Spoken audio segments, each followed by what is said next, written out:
The McDonalds have given us 15 years of memorable moments in Weatherfield, and what memories they've been. Hey. Now silence in the studio, we're going on air. Millions of us have tuned in over the years to share the ups and downs of Jim, Liz and the twins. And living on Coronation Street means there are more downs than ups. It's your baby. What? So it's no surprise that the snapshots that make up the McDonald family album are a bit out of the ordinary. Jim with all of Steve's girlfriends. Steve marrying Karen, then divorcing Karen, then marrying Karen again. Liz with everybody else's husband. Usual sort of McDonald's stuff. The McDonalds have brought us 37 punch-ups, 10 affairs, 122 domestics, and one seriously disturbed family. I always used to say you would never want to live next door to the McDonalds. But when you're cast as a new soap family, you don't get much say in who you're living with. Anyway, look, my name's McDonald. They said, "This is Charlie. Here you are husband and wife. You're working together." I'm Liz. Hello, it's nice to meet you. Have you got any family? Twins, 2 boys. But they did get to choose their children. Why don't you see for I yourself? was 14 and they came into school. Me and Sam were actually at the same school when we were very young. They just said that there's someone here from Granada looking for a couple of lads to play the parts of Steve and Andy McDonald. Mum, why did we have to have the back bedroom? It was actually quite fun auditioning the boys, you know. Miles bigger. I remember Simon being quite shy. I was very shy, actually, yeah. I still am a little bit. And I remember Nick being a cocky wee bugger. The casting director, Charlie, me, the producer, we all chose the same 2 boys. Charlie and Bev walked past, and Bev stopped and says, "I have to say, I thought you were both really good." And we both go, "Oh, thanks very much. And Charlie poked his head around and said, "I thought you were crap." Which meaning went, "Oh, no." To Andrew and Stephen McDonald. Andrew and Stephen. So that's how it all started, and then of course the rest is all history.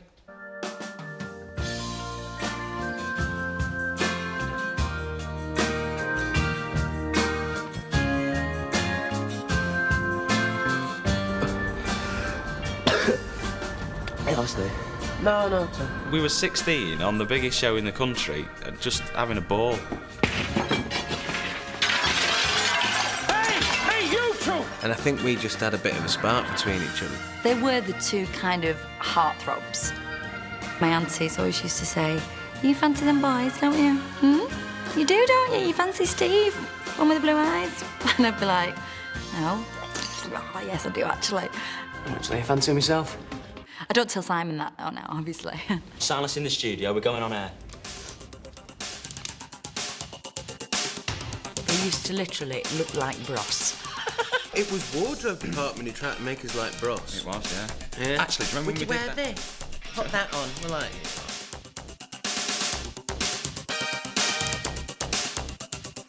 Well, I was more Pat Sharp. I remember tuning in a couple of times and seeing this lad with this bum fluff beard. So I felt like I'd kind of experienced his adolescence. One of the first big storylines, they ran the bulldozer into Alf Roberts' corner shop. They won't let me drive it. No. For some reason. For some reason.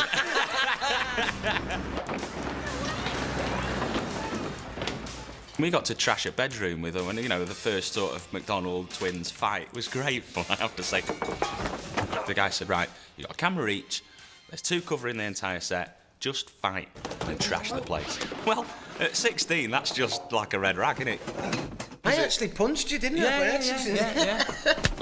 You did it, me, I remember that now. Yeah. Sorry about that. No, it's all right, it's okay. What the hell's going on? Bad boys maybe, but when you look at their role model, hardly surprising. Life with a McDonald is never dull. You're not giving anybody anything. He is really emotional and fiery and passionate.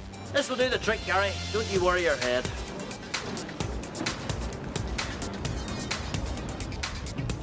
He's a hothead, and he doesn't think first. And if something happens, he usually gets the wrong angle on it, and maybe he suspects her of doing something she hasn't done, but he will react anyway. The other side of the coin was when they got angry, they got bloody angry, and we went for it. Barracks! No! Get out of that car! So there are techniques you use, of course you do, but to make it real, you got to grab someone and shake the living daylights out of them. You know what I think? I think I'm just a long string of men. I think Liz would be really scared of Jim. I do think that. As Beverly, Charlie does not scare me at all. All right. You, me! No, I think maybe I scare him more. I do. Well, I hope you both rot in hell. Jim and Liz, they were a really feisty couple and always shouting and screaming and always kind of just getting up to kind of no good or things going wrong for them. And you kind of go, how do these two people manage to stay in a relationship? Right. Well, I shall have my wicked way with you when we return. There are very many relationships which are very stormy and very, up and down and all the rest of it. The one thing that keeps them together is what goes on in the bedroom.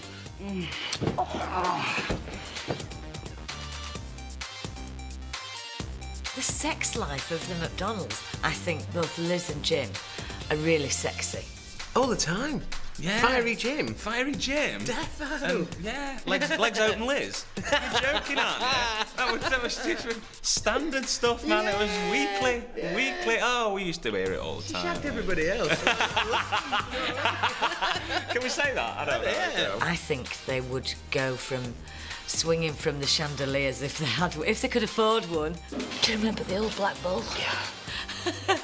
To maybe, sitting on top of the draining board. Who knows? I remember what we did in the bed in the old Black Bull. But that is how they would be. That four-poster bed. They wanted to bonk, and it was as simple as that. That's the thing about the McDonald genes. They have trouble keeping them on. Well, most of them anyway. Is that clear enough for you? Whilst Andy tried his luck elsewhere, Steve worked his way round all the girls in Weatherfield. But love was never a high priority.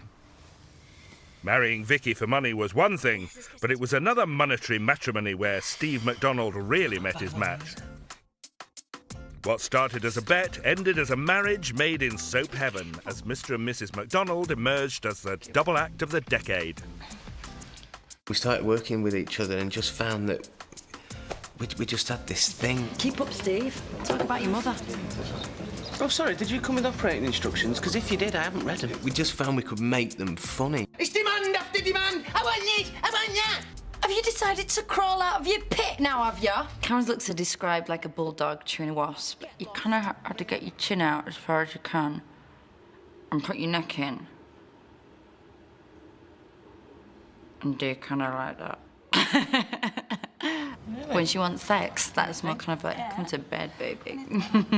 And he falls for it every time. So the relationship is driven by sex and lots of rows and Karen being a nutcase.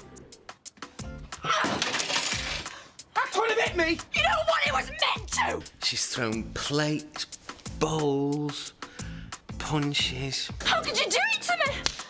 She snots on me when she's crying. About this then, eh? All sorts of stuff. Turkey. Don't. Turkey right on me lap. One of my favourite moments is when Steve and Karen were fighting in the street over the television set. Give me back! I flipping chose it! You've got the microwave. Well, I want the telly! And she was walking down the street with stiletto in hand, just smacking him. I was howling inside the house watching that. Gotta make it look But good. worse was yet to come when they had to pretend to fall out so they could get divorced so they could get married again. It's an utter madness. Sue Cleaver punching me in the face. Tell you, it's like being hit with a hammer. Whack! And Simon, his eyes rolled round his head like one of those kind of fruit machines, and he's like this. It bloody did it, I tell you. And he went, oh, God, oh, we've got to do that again. And luckily, we only had to do it twice, because otherwise I think he would have been down the medical centre. The McDonald's clan stay together, but that was before Hurricane Tracy arrived, who soon proves she's a bit of a bombshell in more ways than one. It's your baby. What? The baby's yours. The storyline with Steve and Karen and Tracy, people really enjoyed it. It was great to be part of it. What parts of I love Karen, I do not love you, do you not understand? Oh, don't, Steve. But Steve should have known, hell hath no fury like a woman scorned, especially when you're planning the wedding of the century. It's, Karen McDonald here. There's been a bit of a problem and, well, the wedding isn't going to be going ahead anymore. Well, he's run off with another woman.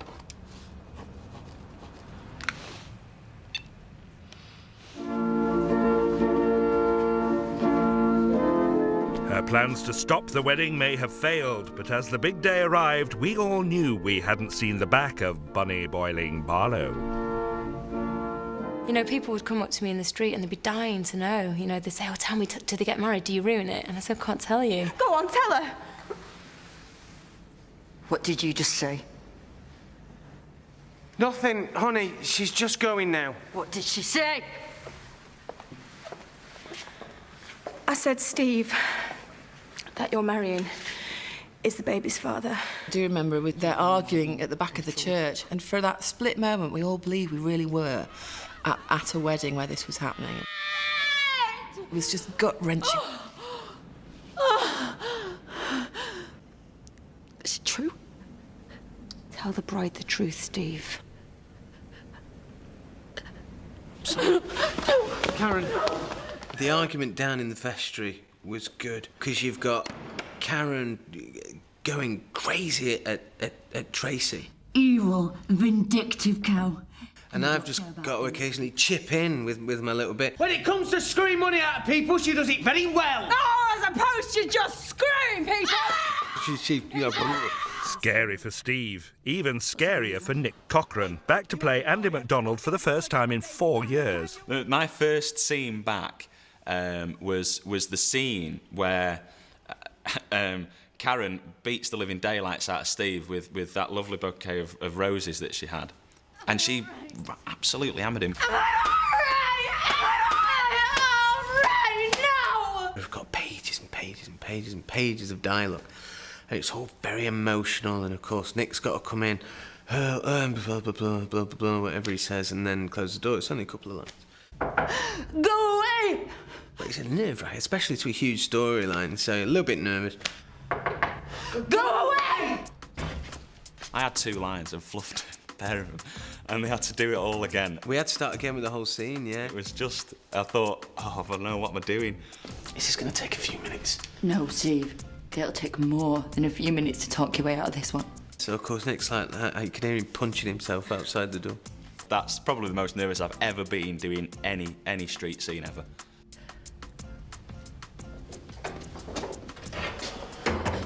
In the end, they kissed and made up. But whenever you get a McDonald at a wedding, you can be sure there'll be obstacles along the way. But in 1997, it wasn't Steve causing the commotion. It was his dad, Jim. 20 million people tuned in to watch the unlikely affair between Jim McDonald and his own son's ex-fiancée, Fiona Middleton. No, Fiona. Don't make a fool of yourself. Fiona was Jim's son's girlfriend. And, you know, suddenly you're stepping over the line a bit. You are. Fiona, I love you. We were quite horrified by that. And Charlie was saying, oh, I don't like the sound of this, you know. And I was well aware of the fact that A, I wasn't Brad Pitt, and B, I wasn't as young as Angie's character. You've got to go for it. If you're given something, you've got to go for it. We went for it. It was a marvellous experience. Thank you so much, Angela. It was a great storyline because it kind of gave me a chance to shout back at Jim, you know what I mean? Because he's always been shouted at. Do you know, if you were my son, I'd give you such a dig. You do? What? What'd you do, eh? Hit me? Like you did me mother? And then chuck him from a very large height onto a skip.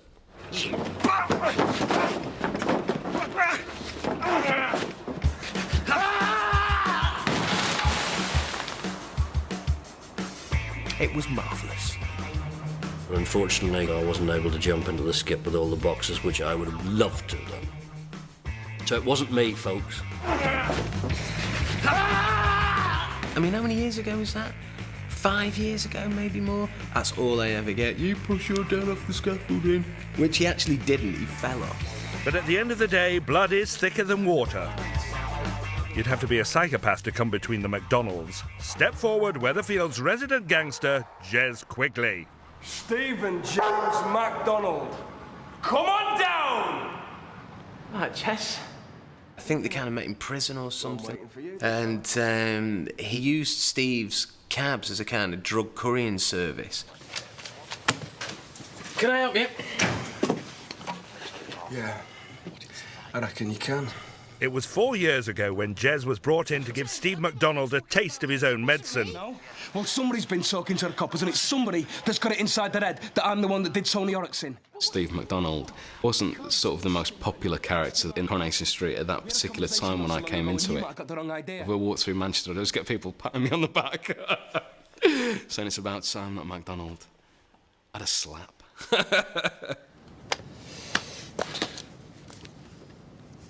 All right, Jez. Hello, Tiger. But he kind of gained the public sympathy through the sort of Jez Quigley character almost, and that's when I think they started to absolutely love Steve McDonald. There's something that I really need to ask you. What? You grassed me up last week. I want to know why. Jez takes his revenge on Steve, but the McDonald clan look after their own. Cue Jim to the rescue. Hey, come on! Don't you die on me, Stephen! You hear me? You're not gonna die! It was only a matter of time before they brought in Jim McDonald to kind of try and, you know, sort it out. Did Quigley have anything to do with this? Shh, all right, okay. Don't you worry your head now, son. I'll take care of everything. Jim would never take any prisoners if somebody was going to try and hurt Steve. You know what you are? You're a playground bully. You wouldn't have a rumble with anybody unless you had your mates with them. And not the truth, eh? Sticks and stones, Mr. McDonald. Now your time's up. Get out of my... Make me get out of your flat! Come on! He phoned me up, Charlie, the night before and said, look, they're going to get in this stunt coordinator and, you know, let's just sort of do it. So I said, well, yeah, all right, let's just do it. Come on, then! All right, come on, then, Well, Jim. Keep on talking, then! Me. Come on! And it worked out well, and we both thoroughly enjoyed knocking the crap out of each other.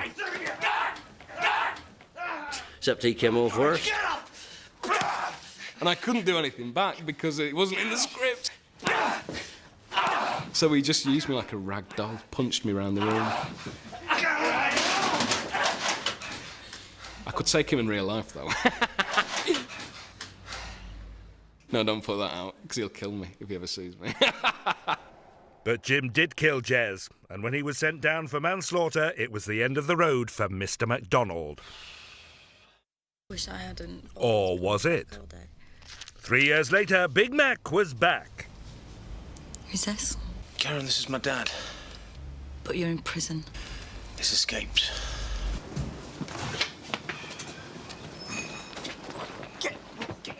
That's just the way it is with the McDonald's. You can't part them. People were saying, here they are, they're all together again. There must be trouble ahead.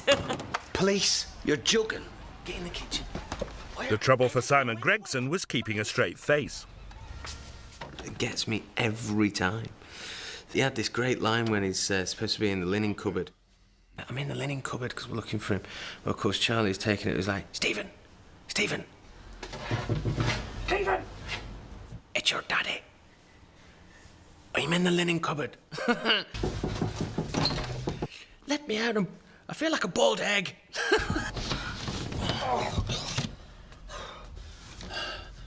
All clear. And Simon wasn't the only one stifling sniggers when the McDonalds were back in town. Lizzie's outfits were a great source of amusement, I have to say. All the cast go, oh, what's she got on today then? It's just like, oh my God. Simon started calling her nappy knockers. Oh. Short skirts, Pauline Calf. Liz and her lycra are back to Give me stay. a room upstairs, so you're going to be seeing lots of me. But clearly this street ain't big enough for two McDonald women. And I am Steve's wife, only that just doesn't seem to bother you. In May, Saran Jones announced that she was moving on and out of Coronation Street.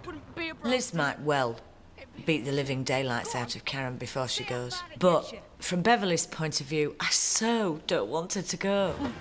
Karen!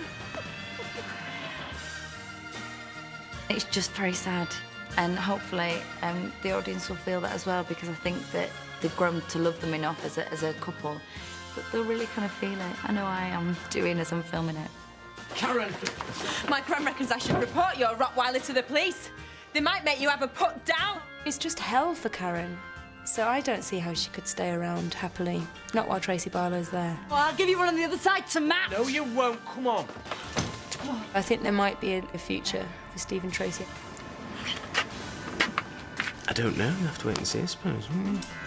So what does the future hold? Jim's back behind bars. Liz is back behind the Rovers bar. And Andy doesn't know whether he's coming or going. But one thing's for sure, you'd never leave the McDonald family album on your coffee table. And we wouldn't have it any other way. We know people love the McDonalds and sometimes hate them, but we know they're never boring.